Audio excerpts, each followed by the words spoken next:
world is evolving. Industries are shifting. Tomorrow is being built today.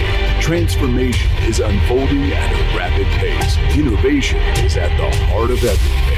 Technology is getting intelligent, making the future unstoppable.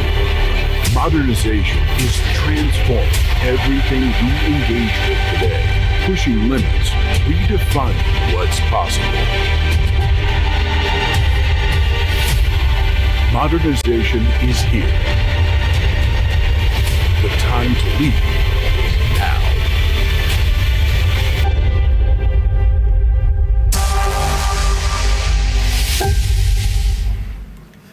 Okay, micro d'intro, persona toda d'intro. Good morning, everyone. Thank you for being here despite it being a gloomy day today in Barcelona. I hope you had a great experience yesterday and managed to get some rest as well. So what do we expect today? We'll continue our conversation around modernization. So this morning we'll have 5 keynote sessions and a panel discussion that will take us through to lunch. And then we'll break out for our breakout sessions after lunch. And we have our conference party too, so save up some energy, and we hope to see all of you there. So without further ado, it's my pleasure to introduce to you our first keynote speaker today. She is Johanna Bazen. Johanna is the lead of the research area in quantum computing and digital humanities at University of Stuttgart. Today, Johanna will talk about fashion and modernization, and she will explore how to understand fashion in films. So please join me in welcoming Johanna on stage. Thank you very much for the kind introduction. Thanks. So, good morning, everybody. So, I would like to see my slides. Fantastic. So, the next half an hour, I will take you a little bit in the world of clothes, costumes, and how this is related to modernization. And I will do so in 2 parts. The first part will be a bit longer introduction on why is this actually interesting? Why should you be interested in this? And the second part will be a little bit more technical. How can we extract a so-called costume language from films? So starting with the motivation, which is not coming, actually. Here we go. So we're going to start with the really basic starting points about this theme. So when you look around the people you're sitting next to, they're probably wearing clothes. So we as human beings are socio-cultural human beings wearing clothes. We are dressed in our everyday world. Why is that so? When you look at the literature, there are actually 3 different theories why we are wearing clothes. The first and the oldest one is the protection theory. And the protection theory is very strongly in the thinking of Charles Darwin, understanding clothes as the better fur. It's easier to keep it clean, it's easier to keep it free of parasites, it's easier to adapt to the different seasons. So it's actually some kind of surviving of the fittest wearing clothes. But, and this is a little bit the problem with this theory, if it is only protection reasons, why haven't we reached the optimum years ago? So why is it still changing? And the second theory is the theory of shame, which was very strong in the 19th century, and it has a very Christian way of thinking in the background, because the basic assumption is that shame is a natural human characteristic, and you can understand the fig leaves that Adam and Eve were wearing when they were cast out of the paradise, was the first or the birth hour of clothing. But today, I think nobody would really buy this theory, because we know that shame is very strongly related or dependent on the norms of a certain society. So not very good theory either. The third theory is the theory of decoration. And it says that we need to decorate ourselves to be guided individually and externally through our social environment. So it helps us in our social environment. And I wanted to show these 3 theories because it already gives us something at hand that clothes is not as simple as you think. There are a lot of tasks and functions and different aspects on it. So let's have a quick walk through these tasks and functions. We talked about protection already. But it contains a lot of information about events, for example. So if you have a funeral or a wedding, you would wear something very different. It can function as a sign and a symbol. We use this for uniforms. So when you see the stars and stripes, you can read a lot about it. It has a lot of functional aspects. We talked about protection already, but if you put on your swimsuit, if you put on your hiking shoes, you do expect something else. It has a lot of information about places. So if you're inside or outside or geographical places, it... Should we wait for a setup? Yeah.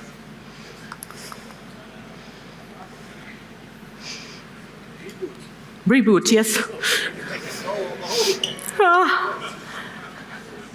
We saw flamenco yesterday. Yeah, I can start tapping, but I'm not as good as the lady yesterday. So, I can see at least something down here already. Yeah.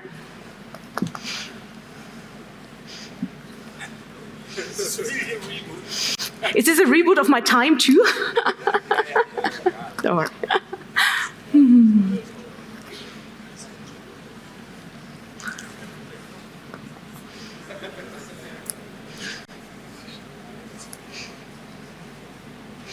Otherwise, I can talk without the slides, but I think...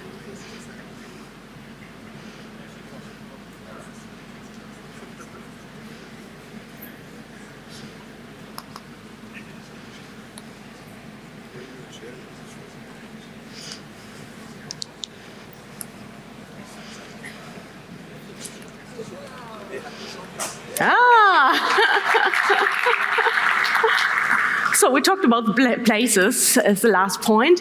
It gives a lot of indication about your personality. So do I want to look more sexy or do I want to look more sportive? It can be used as the signaling impact when we wear a signaling vest to use it. Or if you go in a party and you're wearing a crimson red dress, you probably will be seen more than if you wear a gray one. It has a lot of information about time. Here, historical time periods, but also daytime, so your pajamas, probably more for the night. It is a very good instrument to show transformation. We will see this when we comes to the movies later again. It has a lot of psychological aspects. For example, how do I feel wearing certain things? It has a lot of social aspects. This is a huge pile, social status, religious, and so on. And in this, it's a fantastic instrument to produce identity, to manipulate, to construct identity. And this is done by using vestimentary communication. The word vestimentary comes from vestimentum, which is a Latin word, which means cloth. So it's just communicating by cloth. And I wanted to show this with these two girls, because they're actually the similar girls. They've got the same figure, the same status, the same hair, the same gesture. But when you look at them, you get a very different impression on what is the situation they are in, how happy they are, just because of what they're wearing. So when we meet another person, we can see the hands and we can see the face. They have the strongest emotional effect. But all the other 80% are dressed. So a lot of what we see and what we react to from other people are clothes. And when it comes to movies or films, this communication is much more distinctive, because here is a costume designer that picks every piece we see on purpose. The color of the sock, the shape of a certain sleeve, or even sometimes you can just hear it. You can hear some clack, clack, clack, clack, clack in the background. What you're hearing is the costume, and you know there's something going on. So here we have it very, very explicit what we know from our everyday life. When it comes to costumes, there are 3 levels we need to talk about. We need to talk about clothes, which is the materiality of everything we wear. This is the things we can touch. We need to talk about fashion, and this is what Roland Barthes, who is a famous French philosopher who's done a lot of work in semiotics, he calls it the intangible meaning. So these are the specific distinctive attributes a cloth can get, maybe, for example, being adapted to a certain taste. And we need to talk about costume conventions. That are the convention we have learned through our media socialization to understand. So if I say king or beggar, you probably have a quite strong idea how they should should look like. Not because we've seen so many kings in our lives, but we read quite the similar books and we saw similar movies. So we got some categories we do understand based on this median socialization. We talked about clothes already. We need to talk about fashion now, because fashion is actually where the magic happens. So here we can see skirts, just skirts. They have different lengths, they have different volume, they have different size, they have different material, but they're just skirts. When we put them a little bit more in historical order, there are many, many different stories we can tell based on the different points of view we take. We can talk about, is a woman able to work in some of these skirts? We can talk about the different dictation of modesty. So, am I allowed to show my ankle? Am I allowed to show my knees? This is very different. We can talk about what was going on in history. So, this is very interesting. When it comes from Baroque to the Regency, this is where the French Revolution was in between. So we have these really luxury dresses going to very natural, as there was a big hatred on everything that was from the Ancien regime. In between the Regency and the Victorian, we have the industrialization. So we had got a time period where suddenly steel was a symbol of the time, and steel also got part of the cloth. And these clothes were only possible with steel in 1850 around. They had a diameter of 5 meters. You could have never reached this with the materials before. So they're showing modernization. We got Second World War in between the Victorian and the First World War, in between there. And this is a time where material was incredibly expensive, and women had to take over a lot of the jobs because there were no men left anymore. So the skirts were shorter and very practical. We have then a Second World War in between them. And we have got now a generation that has survived 2 world wars. They were hungry for luxury, and we have with Christian Dior in the 50s, the new look. You have silk everywhere, material everywhere again, so they get really big again. And in the 60s, we suddenly got a skirt as the symbol of the sexual liberation of the woman. So why did I want to show this historical part? Because what it makes us very, very obvious for us is that fashion currently changes, and it does so by showing the different modernizations that have been taking place. So we can say that fashion is one of the most prominent elements in our everyday world, showing modernization. And the second part, based on this, I wanted to point out is that we can use this now, we can use the fashion as a mirror for the special spirit of a certain time. And this helps us a lot when it comes to costume language later on. So in film, the fashion we've just talked about a little bit has 4 main tasks to fulfill. The first one is it helps us designing a character. So I tried to show this a little bit with his shoes. I don't know who has watched the Barbie movie, which was very big last year. You have this fantastic scene where Barbie comes to Weird Barbie, and she needs to decide if she wants to wear a high heel or a cock sandal. And the high heel stands for staying in her world, and the cock sandal stands for going out there, knowing the truth, going to real world. So it makes a big effect which kind of shoes I put to my character. And this, of course, is just a symbol for all the other things I had to decide. The second key function of fashion is the positioning in time. This means on a global scale, like the big historical time periods, having like the Romans or the Middle Age. But it can also be seen here, this is just a coat, but depending on the specific attributes of a coat, it tells us in which time it is set. Or as I said, daytime, nighttime, you probably wear your pajamas only very late or very early on a day. The third key function is the positioning in the environment. So there are some clothes that have a relation to a certain geographic place, like for example the kimono for Japan or so. But it's also the interaction with the environment. So if I have a white hat on a white screen, it's not doing much. If I change the background or the environment, whoa, it really jumps at you. So it's also how the costume is set in the different, in the settings of the film. And the last and the fourth key function is transformation. In a movie, you very often accept that the outer transformation comes with an inner transformation. It is used in many, many movies. For example, the Cinderella story, we see it over and over again. We have at the beginning the ugly one, and she becomes the princess at the end, wearing this really fancy dress at the ball. But also, is used in so many different ways. For example, for Superman, when he starts as Clark Kent and he rips off his clothes and suddenly we can see Superman, this is a transformation done by the costumes. Translating this now a little bit in a small case study, I brought a few pictures from movies where Heath Ledger was part of. He unfortunately died very young, but this gives us a chance to find movies which are all quite from the same time, with the same actor, with quite the same age. So here we can see very nicely how the positioning in time is happening.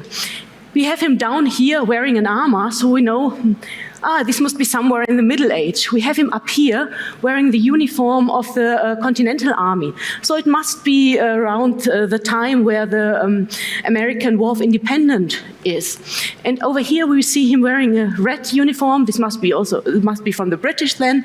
And from the gold parts we can see, this is the Victorian era. He's playing a young officer in the Victorian area. We talked about social status and transformation. This can be seen very nicely in the movie A Knight's Tale, where Heath Ledger is playing a young boy who wants to become a knight, so he's very poor at the beginning. And you can see on the clothes, they're very simple, the colors are very cheap, the materials are very cheap, until he's allowed to wear his own armor at the end, so we know he reached his goal to become a knight. It gets a bit more tricky when it comes to the personality aspects. So we have on this side, on the right side, we have him playing the role of the Joker in the Batman universe. On the other side, we have him playing a very happy young boy in 10 Things I Hate About You, which is a high school comedy. And we can see very nicely in the different color codes, in the patterns, that we have very different characters here. So on the left side, we have him wearing clothes that have just one color. It's blue, it's white, it's black, and no patterns at all. It's very clear, it's very simple. And on the other side, we have this combination of yellow and red and green and everything bringing together. We got some stripes, we got some checks. So it gives us an impression that this is a very unpredictable and rather crazy character, which he is. So this is showing us already what to expect of the characters by the clothes they're wearing. So this was more the longer introduction on why is it interesting and what are the general functions. How can we now really understand this costume language? The term costume language is something you can find in the literature quite frequently. So there is an understanding that clothes or costumes are a speaking system. Nobody denies that there is a communication, but it is only used in a very metaphorical sense. So nobody really tells you how this works. And this was the starting point of our research project in this area. And our first observation was when you look at classical Hollywood mainstream movies, very often they are clothes that are used in the same way. So it seems that costume designers rely on solutions that other costume designers have already found to communicate with certain character trait, stereotype, and so on. So the main idea of the project we called MUSED was, why not looking at a lot of different costumes, for example, different sheriffs, getting out this information, so capturing the data, analyzing the data, try to find those elements that are significant to communicate a sheriff, like you need a hat, you need a star, you need the boots, and so on, and put them into a costume pattern. A costume pattern is related to the concept of patterns, which is a concept that was introduced in the 17th by Christopher Alexander, who is a housing architect. And it's a specific documentation technique that is used in computer science quite frequently. And it is a document that provides, in an abstract manner, a proven solution to reoccurring problems. In translating this to the costume, a costume pattern then is a solution to a reoccurring design problem, like what do I need to communicate a sheriff? And those patterns are not just out there, they're related to each other with semantic links, and this then makes up the costume language. So the approach we followed has 5 steps. You can see them down here.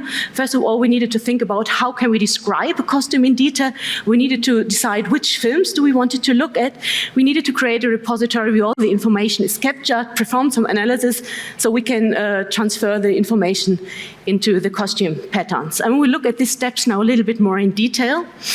So how can we describe a costume? It's not that simple as you probably think from the first start. Each costume had certain base elements, some shoes, some skirts, and so on. And each base element has certain primitives like sleeves, collars, zipper, and so on. And they can be very different. And it has design, shapes, material, color, and so on. So it's quite complicated.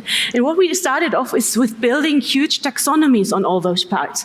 And I need to apologize as they are still in German. The research was done in German, but I think you will get the idea. This is just a small part of the taxonomy of the base elements, and you can see it gets quite huge. We needed more than 900 items to only describe the base elements.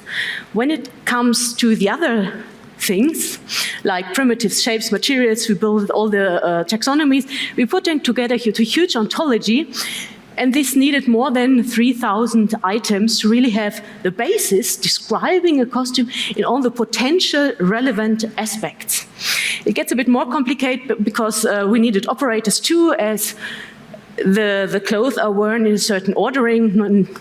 The skirt normally is worn above a panty.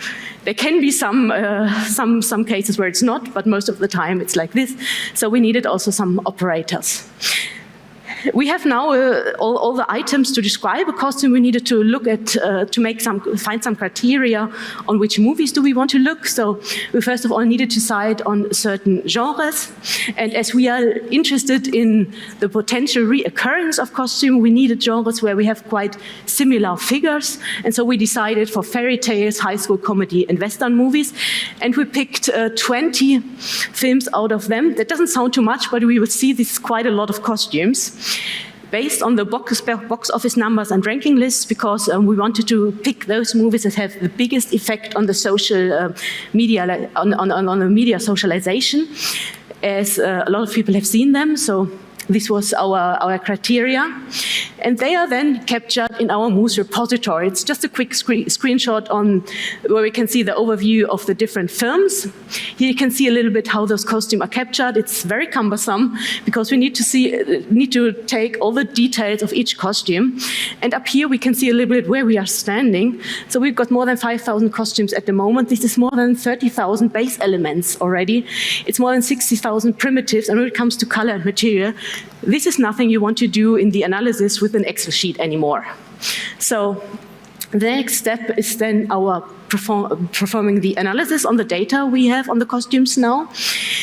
We follow a very classical analysis pipeline. So we have a step with data cleansing at the beginning, the data preparation. We need to select different algorithms, and we tried quite a few here. We need to let them run. We need to look at the results, of course, to hopefully build a hypothesis and to validate it. Very often that doesn't work. I know everyone who's working in machine learning or in data analysis know it's never like that. So normally you look at the result, they're not very good. You're going back to the algorithm selection. Then you have a different algorithm that needs the data in a different preparation. So it's not as nice as it looks up here. A typical way of analyzing our data looks like this. So we have categorical data, and a lot of the algorithm needs numerical data. So we first need to transfer the data into a format that works for the algorithm. And then we have very often the feature engineering step, for example, using a multidimensional scaling to put the data in a two-dimensional data space. We take some clustering algorithms to group those costumes together that have potentially the same effect. So hopefully all the blue ones, for example, are our sheriff costumes. And as we are capturing the data on a daily basis, so there are new costumes coming to the database, we want them to be grouped to the cluster they are part of. So we need to do a classification step where we try to find the perfect hyperplane. So we can see them up here between the different clusters. And we did so with classical algorithms, but we also use quantum algorithms in this area. So just a quick side comment, we have another tool which is called QANA, which is a tool for comparing quantum and classical machine learning. I have not much time to really talk about it, but if you're interested, come to me, we can talk about it later on. And it's a tool that can be used in a lot of different areas to analyze data with classical machine learning algorithms or with quantum-based. And just to give you a little idea how this looks like, this is the result of a classifier, what we reached with the tool Kiana. And we've got here on the right side a support vector machine that is using a quantum kernel. So it's quantum-based. And we've got on the left side the result of a support vector machine using a classical kernel. And what we're trying to do is, you see up here, we got 40 costumes, 20 of them are labeled negative. These are the purple dots, and we see the red dots, these are the positive labeled. And what we're trying to do is finding the right separation line between the red and the purple dots. So if you look up there at the accuracy, this is actually the value that is of interest of us. So up there we can see that only 72% with the classical support vector machine were classified right. On the other side, we can see the accuracy is 90%. So here, 90% of the data was labeled right. Of course, this is just a very, very tiny first glance on, this could be interesting. Because what we can see here is maybe we can reach a higher precision with using quantum kernel in this area, which would be very good for the data to have a higher precision in analyzing them. So based on the analysis, as I said, what we are interested in finding costume patterns. So we then translated those results that were significant into costume patterns, and they look like this. I said each patterns are a documentation technique. So each pattern actually follows a certain format. We can see this on the side. So each pattern has a name, has an icon, has a problem, as it is a solution to a reoccurring problem. It has a context in which it occurs, it has a solution, and here we can see the solution sketch. So it always tries to find a sketch that communicates the abstract solution to you very easily. So this can be, for example, for the male outlaw in the Western genre, something like this. Which base elements do I need to communicate this sheriff? The known users are then the different occurrences we have seen in the movies, and the references are the semantic links between the patterns, so they are building our pattern language. This looks a little bit like this. So I've got the pattern of the Wild West outlaw, and it is probably related to the Wild West sheriff, because if I have the problem to dress a Wild West outlaw, I probably have the problem to dress in sheriff too. And they both probably are related, as if I have this problem, I probably need this pattern too. I need to get some colors, so I should be interested in the patterns that tells me what are the dominant colors in the genre Western. And if I'm a costume designer, maybe I want to go there, give it a very fresh look again. So maybe I'm interested in taking the color code, which is from the high school comedy, and put it on the other movie to give it a fresh and a new look, or make it a bit more comic-like. And this again relates to other patterns like the nerd or the nice guy. And patterns can not only be stereotypes, but they can also be something like this, what we see up here. Rolling up your sleeves makes your character much more active. So maybe you want to put this pattern again to make your sheriff look more active, so you can combine those patterns, and so you can navigate through the pattern language through these little nuggets of advice that helps you to understand how this language works. And there are much more. This is just a very tiny bit of it. So summing up what I wanted to show, first of all, as at the beginning, as I showed to you, clothes do make non-verbal statement. So there's no way not communicating with what we are wearing. We're doing it in our everyday life. And this fashion is a very prominent instrument to make modernization visible to us. It's constantly modernization. It can't. Fashion is living on this. And the key task that fashion is fulfilling in film is the characterization and showing transformation, and the positioning in time and in the environment. And in this, costumes and films that we can watch are a very complex instrument for the construction, but also for the manipulation of the characters. And with the Muse project, I wanted to show a new methodology, how we can analyze this vestimentary communication, how we can understand this communication to find a formal language for costumes, to have the little bits and pieces that make this communication working, to improve the investigation and also to give costume designers something at hand to maybe have a new tool to do some new costume designs. And I will close my talk with the words of wonderful Audrey Hepburn, who said in 1986 at the Academy Award ceremony, "If clothes make the man, then certainly the costume designer makes the actor." Thank you very much.